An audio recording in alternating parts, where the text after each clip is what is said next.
Bonjour à tous, je suis Chloé Marbach et vous souhaite la bienvenue sur le podcast Pirate.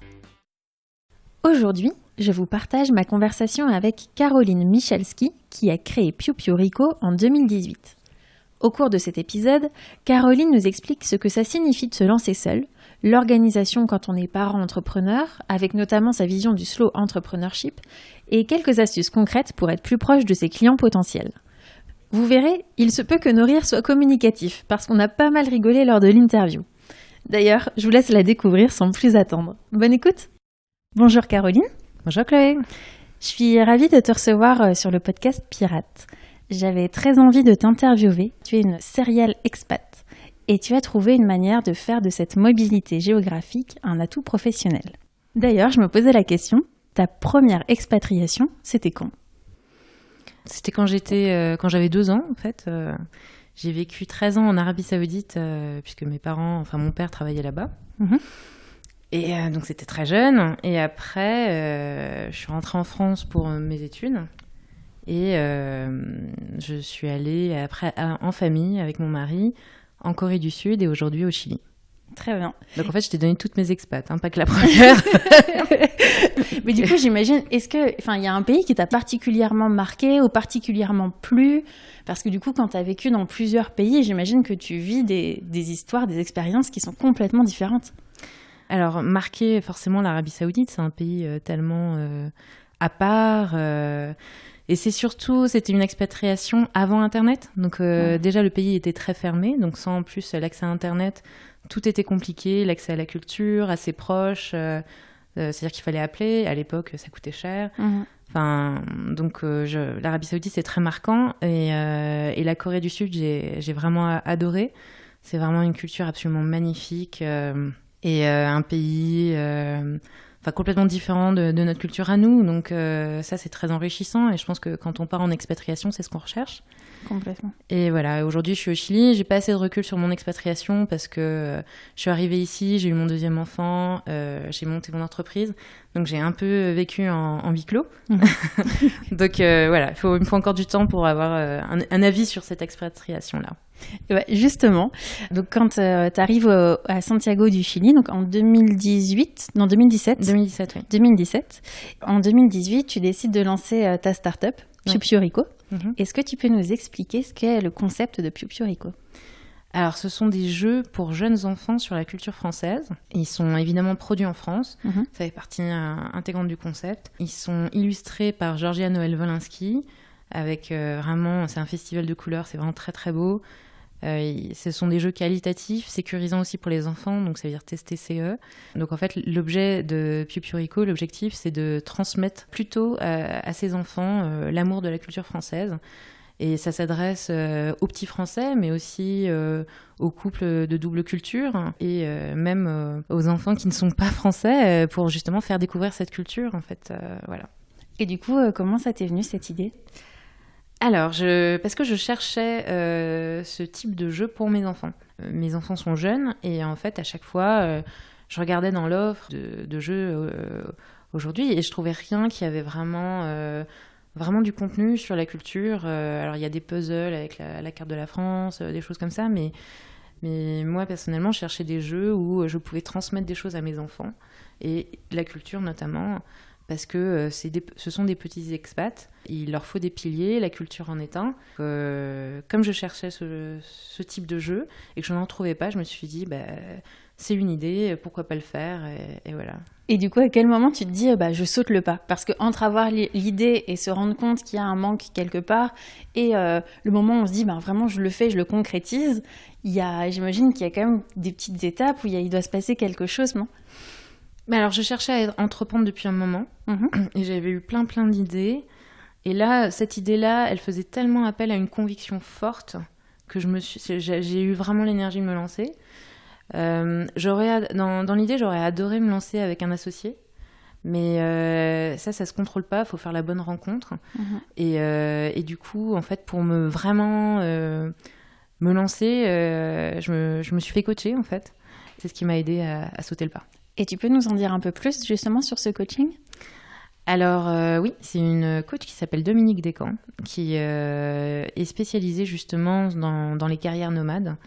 Et c'est ce qui m'a intéressée dans son profil. Et voilà, et donc elle m'a vraiment aidée à aller au bout de ma start-up. Est-ce qu'il y a eu quand même un facteur spécifique qui t'a fait prendre cette décision ? Au-delà du coaching, est-ce qu'il y a eu quelque chose, je ne sais pas, ça peut être un environnement, une personne, ou voilà, quelque chose qui était un peu l'élément déclenchant ?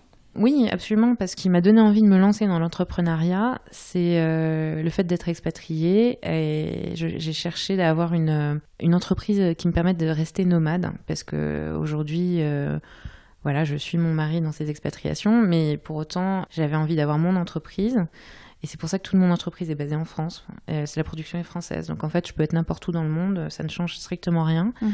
Et donc, comme on changeait de pays, on allait de Corée au Chili, c'est ce qui m'a décidé de me lancer dans l'entrepreneuriat. Et aussi, j'avais envie d'avoir une charge de travail flexible pour pouvoir me dédier aussi à mes 2 jeunes enfants. Et du coup, quand tu avais le moment où tu as perçu ce manque dans les jouets des enfants, ça c'était déjà en Corée ou ça s'est vraiment passé quand tu étais au Chili ? Non, c'était déjà en Corée. J'ai eu ma fille en Corée et même à ce moment-là, je cherchais ce genre de jeu. D'accord. Et ça t'a pas fait peur de te lancer hors de France ? Non, en fait, ça m'a pas fait peur. En fait, ce qui fait peur, c'est quand il y a un sujet qu'on maîtrise pas. Quand je maîtrisais pas un sujet, je m'adressais à un spécialiste, je me faisais conseiller. Tu peux nous en dire plus justement sur les personnes qui t'ont accompagnée ? Donc, il y a eu la coach, là tu nous parles de spécialiste. Quelles sont les personnes qui ont fondé l'écosystème qui était autour de toi et qui t'ont permis justement d'en arriver là où tu es aujourd'hui ? Alors, moi, j'ai fait appel à une experte comptable. Ça, c'était assez essentiel pour moi pour bien maîtriser les aspects juridiques de la création de l'entreprise. Donc ça, je pense que c'est assez important. Ensuite, Marie-Charlotte Yao qui s'est occupée du design du site web et du packaging, de l'identité graphique de la marque. Et l'illustratrice dont je parlais tout à l'heure, Georgia Noël Wolinski. C'est les personnes les plus importantes qui ont travaillé sur Pupurigo. Et est-ce que sans ces personnes-là, tu te serais quand même lancée ? Ah non, on peut pas travailler seul, non, c'est pas possible. De toute façon, on peut pas. Enfin, en tout cas, moi, dans le domaine dans lequel je me lançais, je pouvais pas du tout avoir toutes les compétences. Je pouvais pas à la fois dessiner les jeux, faire les maquettes pour l'impression. Enfin, alors peut-être qu'on peut tout faire, mais on le fera pas forcément nécessairement très très bien. Je pense que chacun a ses domaines de compétences. Ou alors, si on a envie de tout intégrer, à ce moment-là, il faut énormément de temps, parce qu'il faut quand même le temps de se former et de savoir faire ce genre de métier. Donc, moi, j'ai préféré aller vite pour pas perdre ma motivation et travailler avec des experts dans leur domaine. Et c'est passé combien de temps entre le moment où tu t'es dit « je vais me lancer » et les premières étapes ? Le moment où je me suis dit « j'ai la conviction de vouloir me lancer dans l'entrepreneuriat », je pense qu'il s'est passé... Parce que c'est un an. Ce moment-là, c'était quand ? Ça, c'était déjà en Corée ? Ou c'est quand t'es arrivée au Chili ? Non, c'était en Corée quand c'était... j'avais pas eu ma fille et c'était 1 an avant d'avoir l'idée. J'ai mis 1 an à trouver la bonne idée. Et puis, de toute façon, moi, j'avais pas la disponibilité pour me lancer. Donc, de toute façon, mais je savais qu'en arrivant au Chili, je me lancerais dans l'entrepreneuriat après avoir eu mon fils. D'accord. donc voilà, donc j'ai mis 1 an à trouver l'idée qui me motive. Et à partir du moment où je me suis dit, voilà ce que je veux faire... je pense qu'il s'est passé à peu près 1 mois pour que je trouve le nom, que je travaille sur l'identité graphique, sur les jeux, voilà. Mais globalement, je suis allée très vite parce que comme je me suis lancée vraiment au mois d'avril, je savais que ma deadline, c'était Noël. C'est-à-dire que en me lançant dans le jouet, il fallait absolument que les jeux soient vendables à Noël. Ouais. Donc j'avais cette pression de me dire, il faut que ça avance très très vite pour que ce soit produit pour Noël. Et en plus, j'avais décidé de faire une campagne de financement participatif. Donc ça, pareil, il fallait que j'ai le temps de travailler dessus parce que c'est vraiment un projet dans le projet, une campagne. Complètement. Ça demande beaucoup de disponibilité. Et du coup, t'as réussi à lancer tes jouets avant Noël ? Ah oui, c'était super. J'ai fait ma campagne en septembre et mon site était marchand en novembre pour ceux qui n'avaient pas fait de précommande. Oh, super. Félicitations déjà pour ça. Merci. Dans les débuts, donc tu disais que typiquement la campagne Ulule, c'est un projet dans le projet. Donc, est-ce que ça, c'est des choses que tu avais appréhendées avant de te lancer ? Spécifiquement sur une campagne de financement participatif, ça demande du temps. Ça demande beaucoup d'énergie pendant la campagne, justement, pour faire connaître sa campagne. Et donc, moi, ce que je conseillerais à des gens qui ont envie d'en faire une, c'est en amont de vraiment très très bien maîtriser l'écosystème des réseaux sociaux, les algorithmes, pour être le plus performant possible pendant la campagne. Et ça, c'est vraiment de pas nécessairement tous les faire, parce que on peut pas tout bien faire. Puis j'imagine que ça prend beaucoup de temps aussi. Ça prend beaucoup de temps. Voilà, ne pas nécessairement se lancer, par exemple, dans des pubs Facebook qui coûtent très cher et qui rapportent pas forcément beaucoup. Voilà, bien comprendre comment fonctionne Instagram, Pinterest, Facebook. Et voilà, et d'avoir une super communication pendant la campagne. Mais ça demande beaucoup de temps, de formation pour bien maîtriser les réseaux sociaux. Donc moi-même, voilà, j'ai pas encore, je suis encore en train d'apprendre. Je suis carrément en train d'apprendre. Et toi, du coup, t'avais choisi quoi comme réseaux sociaux ?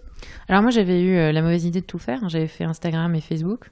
Enfin, c'est pas une mauvaise idée, mais voilà, j'ai communiqué à travers ces réseaux. Je pense que si je les avais mieux compris, j'aurais sûrement développé une communauté un peu plus grande. Voilà. Et quand tu dis plus grande, c'est sur d'autres réseaux ou c'est plus peut-être concentré sur l'un des deux ? Je pense que je me serais peut-être concentrée davantage sur Instagram. C'est un réseau où je trouve qui est plus dynamique aujourd'hui que Facebook.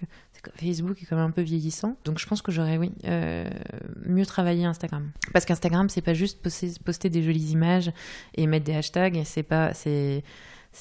Alors il faut des belles images et des hashtags, mais pas n'importe quel hashtag et voilà, un bon copywriting. Voilà. Il faudra peut-être que tu me donnes des conseils. Écoute, quand je serai très bonne, avec grand plaisir. Et du coup, quelles étaient les plus grandes difficultés que tu as dû surmonter jusqu'à présent ? J'ai pas l'impression d'avoir eu une énorme difficulté en fait, parce que y a rien qui m'a bloquée, j'ai toujours avancé. Évidemment, le fait, ce qui est un peu frustrant, c'est de pas être en France, parce que forcément, il y a des choses que je pourrais faire en France, comme des salons, démarcher moi-même les magasins, que je peux faire d'ici. Et puis en plus, il y a un grand décalage horaire. En ce moment, il y a 6 heures de décalage horaire. Voilà, à 8 heures du matin, quand je commence à bosser, il est déjà 14 heures en France. Donc ça, c'est un peu frustrant, mais c'est pas non plus un énorme problème, quoi. C'est juste, j'accepte aussi les contraintes de ma situation et sur certaines choses, j'avance plus doucement et c'est comme ça. Mais oui, j'ai pas eu un énorme point bloquant, vraiment. Et c'est ce qui m'a aussi, ce qui a fait que je me suis lancée, c'est qu'à chaque fois que j'avais un problème, j'arrivais à trouver une solution. Par exemple, ce qui me faisait le plus peur au début, c'était l'aspect logistique. Je savais pas bien que j'allais pas pouvoir stocker et expédier du Chili mes jeux. Donc c'est trouver le bon partenaire logistique, ce genre de choses. Et puis en fait, on avance petit à petit, à chaque fois on trouve des solutions et c'est super, c'est galvanisant parce que voilà, ça prend forme et ça marche. Et du coup, justement, comment est-ce que tu as fait pour trouver tes partenaires qui sont donc tous basés en France ? Oui. Comment ça s'est passé ? Tu as tout fait à distance ou tu as quand même dû faire quelques allers-retours entre le Chili et la France ? Non, j'ai tout fait à distance. Et je dois dire, je sais pas si j'ai eu de la chance, mais ça s'est toujours très bien passé. Moi, je pense que l'histoire a plu. Par exemple, si je pense à ceux qui produisent les jeux, le fait que je sois au Chili, ça les faisait un peu marrer. Je pense notamment à ceux qui produisent les cartes. Quand je suis allée les voir au moment de la production, c'était vraiment super, quoi. Ils étaient vraiment hyper accueillants. Enfin bon, voilà, l'histoire les faisait bien marrer. Et après, alors tout le monde n'est pas en France. Par exemple, Marie-Charlotte, la graphiste et qui est web designer, par exemple, elle est à Leeds, au Royaume-Uni. Georgia, elle est au Brésil. Georgia, c'est qui ? L'illustratrice, Georgia Noël-Wolinski. Et ça, j'aimais bien aussi dans mon écosystème que finalement, les gens qui m'accompagnent, ce soit souvent des Français à l'étranger. Je trouvais ça super sympa. En fait, comment je les ai cherchés ? Tout simplement sur Internet. Tu regardes qui produit en France des jeux, tu les contactes, il y en a qui répondent, d'autres pas. Et puis après, il y a un feeling qui se crée. Voilà, c'est vraiment très simplement. En regardant sur Internet... Et aussi, parfois, on me recommandait, par exemple, mon partenaire logistique, on me l'a recommandé. Donc, quand j'avais des doutes ou quand je ne trouvais pas, je demandais conseil autour de moi. Ah, c'est chouette. Et est-ce que tu dirais que toi, tu étais dans un état d'esprit particulier quand tu as décidé de te lancer ? Et où est-ce que tu penses qu'il faut être dans un état d'esprit particulier quand on décide de se lancer dans l'aventure entrepreneuriale ? Moi, je pense qu'il faut vraiment avoir une conviction très, très forte que ce qu'on fait a un sens. Parce que sinon, on peut facilement se démotiver. Et vraiment, l'entrepreneuriat, de ce que je vois, c'est vraiment un marathon.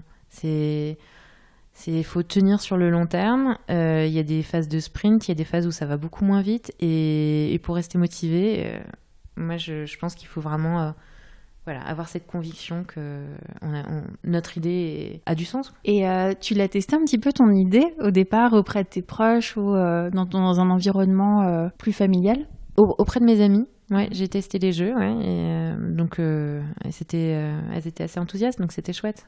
Est-ce que tu penses que cette expérience a eu un impact sur ta vie ou ta façon d'appréhender les choses aujourd'hui? En fait, je trouve ça très épanouissant d'entreprendre parce que on sent quelque part que tout est possible. Et moi, je trouve ça formidable. Et même là, par exemple, au fil des échanges que je peux avoir avec d'autres entrepreneurs ou des fournisseurs, c'est sans cesse en ébullition. Il y a toujours des nouvelles idées, des nouveaux projets qui émergent.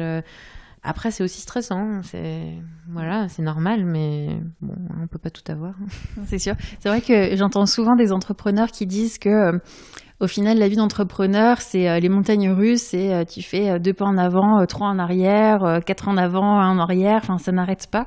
Est-ce que toi, tu le ressens aussi comme ça? Alors moi, j'ai pas l'impression de faire de pas en arrière, mais j'ai l'impression que oui, il y a des phases où c'est beaucoup plus calme. Après, ça va aussi avec ce côté maman entrepreneur, où mes enfants ont toute leur place dans ma vie et je suis pas du tout l'entrepreneur qui travaille 24 heures sur 24, qui est toujours scotché à son téléphone. Moi, je pense que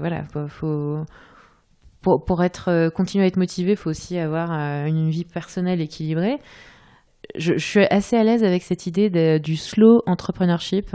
Voilà, on fait les choses quand on peut, ça n'a pas besoin d'être à 300%. C'est hyper intéressant. Et du coup, je me demande comment est-ce que tu t'organises, parce que est-ce que tu as des plages horaires bien délimitées? Enfin, j'imagine que déjà tu as les plages horaires imposées par celles de tes enfants. Mais comment est-ce que tu fais? Alors en théorie, oui, j'ai des plages horaires délimitées. Ça commence à partir du moment où mes enfants sortent de ma maison et vont à la crèche. Et là, le compte à rebours se déclenche. Mais vous reste 3 heures. Voilà, exactement. C'est un peu ça. C'est un peu Jack Bauer. Mais après, mon emploi du temps, il est tout le temps malmené parce que mes enfants sont jeunes et qu'ils sont souvent malades et donc souvent à la maison. Et donc là, il faut être flexible et se dire, voilà, ce que j'ai prévu aujourd'hui, je le ferai quand je pourrai, quoi. Et je le ferai un soir, etc. Donc, oui, je pense que c'est... D'ailleurs, moi, je suis quelqu'un... J'adore les routines. Donc, en fait, idéalement, j'adorerais avoir le vendredi, ma comptabilité, le lundi, c'est communication, réseaux sociaux, etc. Mais dans la vraie vie, ça se passe pas du tout comme ça. Donc, voilà, faut avoir, je pense, une routine idéale et puis, en même temps, être agile, n'est-ce pas? Le mot à la mode. C'est clair. Et voilà, on fait comme on peut, quoi. Si tu avais un conseil à donner à des parents qui aimeraient être parents entrepreneurs, que ce soit maman entrepreneur ou papa entrepreneur, qu'est-ce que ça serait? Ton petit tips, ta petite astuce pour réussir à s'organiser, pas se laisser complètement surpasser, pas culpabiliser, ou réussir tout simplement à bien vivre l'expérience de l'entrepreneuriat en étant parent. En fait, il n'y a pas vraiment de conseils pour bien faire, parce que moi, je suis honnêtement régulièrement frustrée de me dire et ça, je l'ai pas fait, et si j'avais le temps, je l'aurais tellement mieux fait, ou j'aurais pu faire. Je suis passée à côté de cette chose-là. C'est aujourd'hui, ça fait quelques temps où je me dis de toute façon, faut juste profiter du moment présent. En ce moment, mon fils il est malade, il est chez moi, donc je profite de mon fils, et quand je pourrai avancer, j'avancerai. Donc en fait, c'est juste se dire quand on est parent entrepreneur, on avance quand on peut, c'est tout. On n'est pas un entrepreneur comme les autres, on a moins de temps. Et c'est comme ça, et on fait comme on peut, quoi. Et ça rejoint ce que tout à l'heure tu parlais du slow entrepreneurship. En fait, c'est exactement ça. C'est ce que j'ai l'impression, c'est plus prendre son temps, accepter le fait qu'on a d'autres contraintes plus personnelles aussi. Oui. Quand je dis contraintes en parlant d'enfants, c'est des contraintes. C'est pas très sympa, mais disons des contraintes dans le côté organisation. Oui. Et si aujourd'hui tu devais le refaire, est-ce que tu le referais de la même manière? Ah oui. Oh oui, je pense que il n'y a pas grand-chose que je changerais. Oui. Je suis toujours aussi motivée par mon idée Et tous les gens avec qui j'ai travaillé m'ont tellement apporté. Et pour moi, rien que le fait déjà qu'elles aient travaillé sur le projet, je trouve que c'est super. Enfin, ce sont des belles relations, des belles rencontres. Donc non, je suis vraiment très contente pour l'instant du chemin de Piu Piu Rico. Après, j'ai plein d'envies, mais je ne changerai rien a priori. Est-ce qu'il y a quelque chose qui t'a manqué ? Dans l'idée, j'aurais bien aimé trouver ce qu'on appelle un buddy. On va dire c'est un autre entrepreneur avec lequel on échange assez régulièrement pour se conseiller. Idéalement, on n'a pas les mêmes compétences, donc on peut davantage s'apporter. Donc ça oui, souvent je me dis tiens, j'aimerais bien avoir un buddy parce que justement dans les phases de doute ou de ralentissement, ça aide. Après, moi je fais partie d'une communauté de femmes entrepreneurs, donc en fait c'est vrai que je vois régulièrement d'autres femmes exprimer exactement les mêmes frustrations que moi. De manque de temps finalement, parce qu'on est tous en train de tout le temps de courir après le temps. Et en fait, c'est vrai que quand on voit que tout le monde finalement a absolument les mêmes contraintes, ça soulage. On se dit de toute façon, il n'y a pas de solution, il faut faire avec, quoi. Et toi, du coup, tu es en contact avec ce réseau de femmes et vous donnez aussi des petits conseils entre vous ? Oui. En fait, c'est une communauté sur Facebook. En fait, c'est une plateforme qui s'appelle Elstart. C'est super. C'est un abonnement mensuel et en fait, en échange, il y a des formations assez régulièrement, dans le site, il y a des bases de données avec des fiches conseils sur à peu près tous les aspects de l'entrepreneuriat. Et justement, une fois qu'on adhère au concept Elstart, il y a cette communauté où il y a une vraie entraide et beaucoup de bienveillance. Et c'est vraiment chouette parce que vraiment, je pense que tout le monde passe à travers souvent les mêmes étapes. Par exemple, une phase de démotivation ou alors quand on voit que quelqu'un s'est très très très fortement inspiré de son concept, ça peut être extrêmement démotivant. Enfin, voilà, des choses comme ça, et d'échanger entre nous, c'est top. Je pense qu'en fait la pire des choses qui puisse arriver pour un entrepreneur, je crois que c'est d'être isolé, et quand on travaille seul, forcément ça peut arriver. Donc il faut absolument, je pense, faire partie de communautés, ou avoir un buddy ou un coach, en tout cas quelqu'un avec qui échanger sur son expérience. Et justement, j'y pensais, ta coach, elle te suit encore aujourd'hui ou c'était que quand tu as décidé de te lancer ? Alors c'était, je crois, les 6 premiers mois, mais on est devenus amies. Alors elle entend régulièrement parler de moi. Ça c'est pas mal aussi. Ouais, voilà, c'est pas mal. Et tu recherches encore toujours un buddy aujourd'hui, ça t'intéresserait ? Ah ouais, non, avec... Après, je pense que c'est comme l'associé. Je pense qu'à un moment donné, il y a une évidence... Mais pour l'instant, oui, j'ai pas encore trouvé cette personne-là, mais avec plaisir. Avis aux auditeurs. Quelqu'un veut travailler avec moi. Enfin, me conseiller. Et auparavant, donc toi, tu avais une expérience plutôt marketing, communication. Oui. Est-ce que tu dirais que ça t'a aidé à te lancer ? Je pense beaucoup au début pour structurer le concept. D'ailleurs, ça faisait... je pense rire ma coach parce que je me faisais des super présentations PowerPoint. Je suis passée par là aussi, juste pour le podcast. Ouais, mais je trouve que c'est très important parce que ça permet d'avoir les idées au clair, avoir un concept clair. Et après, tout découle assez naturellement, la communication, la charte, etc. Et donc, moi, je pense à elle parce qu'elle me disait, mais pour qui tu fais ça Et je pense qu'une fois, j'ai dû lui répondre pour ma réunion interne.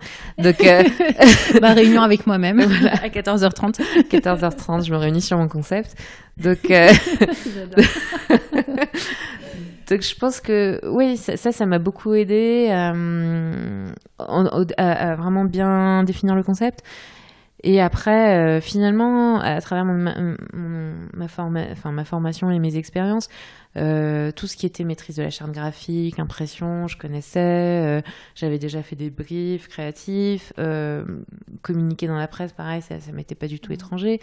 Donc, ouais, ça m'a vraiment énormément aidé. Hein. J'ai puisé dans mon expérience, bien sûr. C'est vrai qu'en plus, j'invite tout le monde à aller faire un petit tour sur le site de Piu Piu Rico qui est canonissime. Ah, c'est gentil. Et, non, vraiment, je le trouve vraiment chouette. Et à écouter la petite comptine qui reste bien en tête. Je ne vais pas rechanter parce que sinon, il pleut dans le monde entier demain, mais qui est vraiment sympa. Merci. Quel type de pirate tu dirais que tu es ? Bah moi, un pirate, je vois ça un peu comme je vois quelqu'un d'un peu sournois, alors que moi, je suis profondément, je pense, bienveillante. Donc, je sais pas, je me sens pas trop pirate en fait. Mince. Moi, je serais peut-être la pirate qui se fait avoir, qui se fait voler son trésor. Non, parce que non, je sais pas, parce que j'aime bien que les gens soient heureux autour de moi. Alors, je filerais mon trésor. Je le garderai pas pour moi. Le pirate Robin des Bois.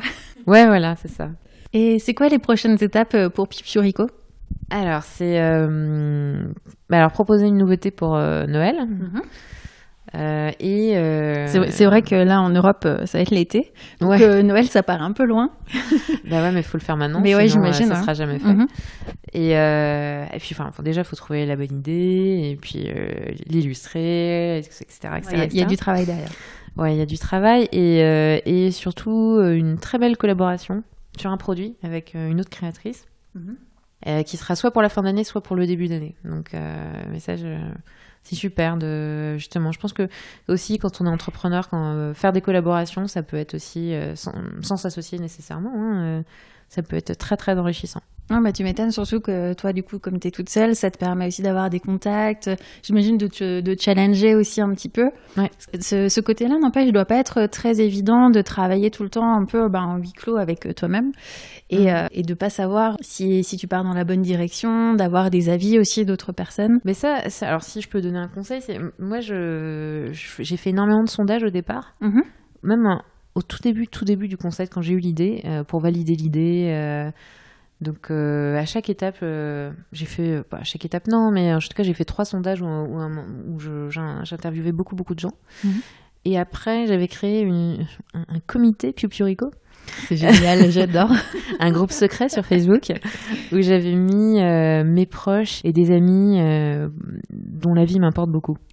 Et donc dès que j'avais une décision à prendre, que ce soit même graphiquement parlant, je pense que je posais en tout cas la question sur ce groupe-là parce que faut absolument pas rester seul dans son développement, peu importe ce qu'on fait. Faut demander, faut parler de son projet, faut le valider.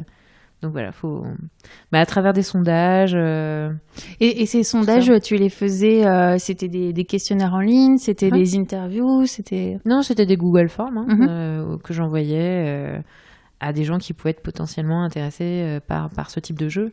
Et c'est génial parce que si même alors qu'il n'existe pas grand chose on a des retours positifs, ça encourage à aller de l'avant et même j'avais des gens formidables qui m'avaient même proposé des idées, donc non, c'était super.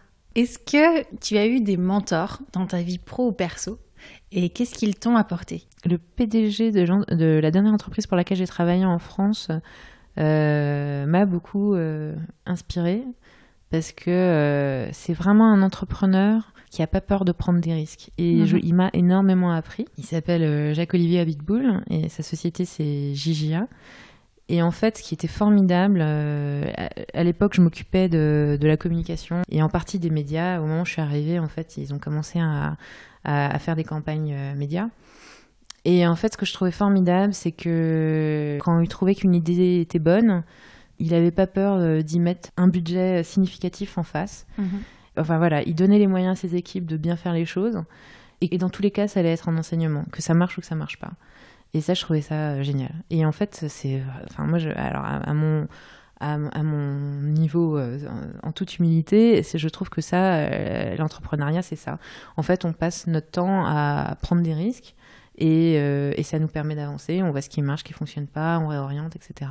Donc, c'est pas les mêmes budgets, mais c'est vrai que le fait de se dire, de toute façon, on sera jamais sûr que tant qu'on n'a pas essayé. C'est vrai, quoi. Faut se lancer et faut essayer des choses, des nouvelles stratégies et on voit ce qui marche, quoi. Et en tirer les leçons. Voilà. Donc lui, vraiment, je l'admire beaucoup pour ça. Super. Dernière petite question, ma question favorite. Est-ce que tu as une citation à nous partager? Alors, il y en a une que j'aime bien, que j'ai lue dernièrement. C'est Voltaire qui disait « Il y a plusieurs manières de perdre son temps. Ne rien faire, mal faire ce qu'il faudrait faire et le faire au mauvais moment. Et je trouve que c'est tout à fait ça. Dans mon projet, j'ai pu perdre du temps parce que je faisais mal les choses, parce que je ne m'étais pas assez formée. Et c'est ce que je suis en train de rectifier en ce moment, en identifiant justement mes axes d'amélioration et en me formant plus précisément sur ce que je maîtrise pas de façon optimale. Génial. Et ben en tout cas, merci beaucoup Caroline pour ce moment avec Chloé. toi. C'était vraiment très agréable cette discussion avec tous les petits conseils que tu nous as donnés. Moi, je retiens particulièrement l'idée du comité. Enfin, vraiment, je suis une grande fan. Mais moi, si je peux faire partie du comité pirate, je veux bien. Hein. Bon, en tout cas, sache que je ne suis pas une vraie pirate, mais bon. Ah si, quand même. On a tous un côté pirate. Bon, merci beaucoup et puis à bientôt. À bientôt, merci. Encore merci à toi Caroline pour ce très bon moment passé ensemble. Et bonne continuation à Pio Pio Rico. D'ailleurs, pour en savoir plus sur les jouets que Caroline fabrique, retrouvez toutes les informations dans les notes de l'épisode. Et j'en profite. Si cet épisode vous a plu, je vous remercierai d'en parler autour de vous, à vos amis et collègues. Et l'idéal serait aussi de mettre 5 étoiles, tout simplement pour promouvoir le podcast et m'aider à le faire vivre. Merci beaucoup et à très bientôt.